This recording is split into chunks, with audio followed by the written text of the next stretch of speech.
অবশ্যই জানেন দাম্মাম শহর থেকে আমি তায়েব শহর চলে আসছি।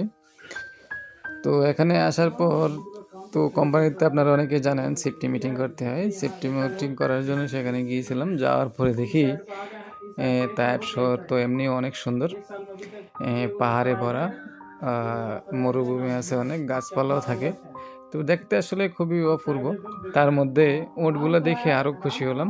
এতটাই ভালো লাগলো যে একটা মনোমুগ্ধকর একটা পরিবেশ। সেখানে অনেকগুলো উটের বাচ্চা। সেখানে আসলে আমি উটগুলো আমার কাছ থেকে অনেকটা দূরে জুম করে কিছুটা কাছে নিয়ে আসছি। তো সেখানে দেখেন অনেকগুলা, কি বলবো আমি, যদিও আমি গণনা করা হয় নাই যে কতগুলো হতে পারে, কিন্তু আপনারা ভিডিওর মধ্যে অবশ্য সেটা বুঝতে পারবেন যে অনেকগুলো উট এখানে। আসলে এখানে